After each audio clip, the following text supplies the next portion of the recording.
This lecture deals with vector addition. I show a vector pointing into the first quadrant. Call that vector A. It makes an angle of theta with respect to the x-axis. Its components are shown here.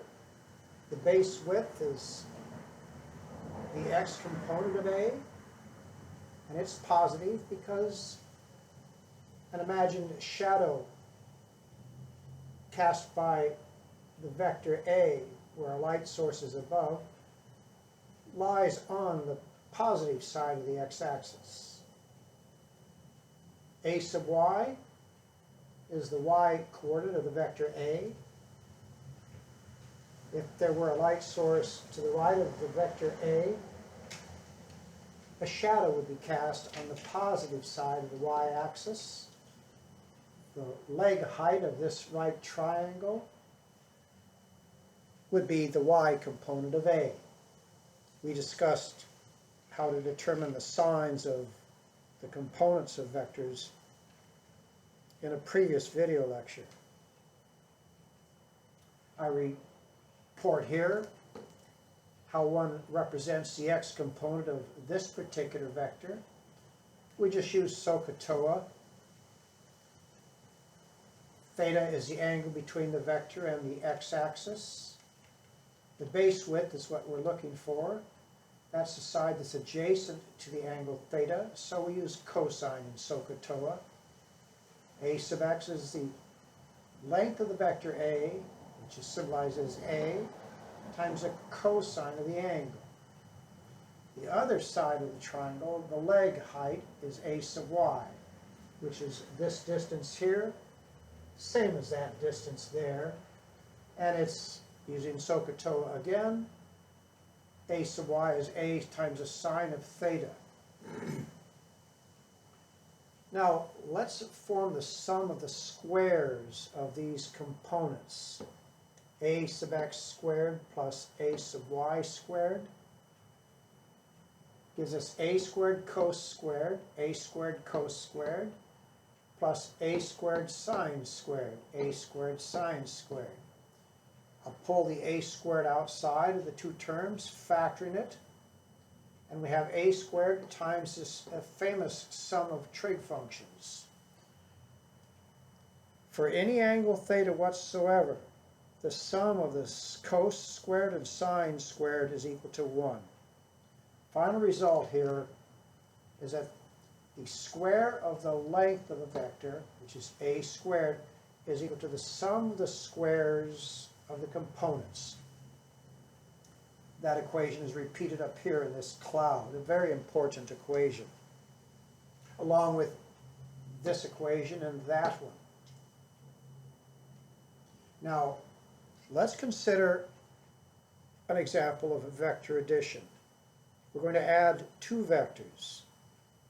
The two vectors we're going to add are displacement vectors. So we imagine a person is taking a hike, on a hike, and it's a two-part journey. She travels for a certain distance along a certain direction, pauses, changes direction, and travels a different distance. What we'd like to know is what would have to be the direction along which a second hiker would have to travel and the distance she would have to travel in order to join the first hiker at that first hiker's final location. Well, a drawing illustrates that two-part journey. I show just the first, second, and fourth quadrants. Vector A is shown here. Perhaps it's 100 meters along a certain angular heading. The hiker pauses there and heads in a different direction for a certain distance, and that's the vector B. The red vector represents the vector displacement that would have to be undertaken by that second hiker, who starts at the starting location of the hiker, the first hiker, and ends at the second location of the hiker. We say that the vector C is a sum of A and B. And in equation form it looks like this. I'll remind you that any vector whatsoever, A vector, C vector, is the square root of the sum of the squares of its components. So there's your length of the vector C. It's the square root of the sum of the squares, which is what you would get if you took the square root of both sides of this equation. It would be A equals the square root of the sum of squares. Well, let it be our goal to determine the length of that second hiker's displacement vector, to determine the length of the C vector. Well, it's just the square root of the sum of the squares. Now here's something new. I'll declare without proof, although it's discussed more completely and in detail in the notes, that the x component of the sum vector, C being the sum of the two vectors, called the sum vector, is equal to the sum of the x components. That would give you that number. And finally, the y component of the sum vector is the sum of the y components. This equation and this one and that one, along with these two, count them.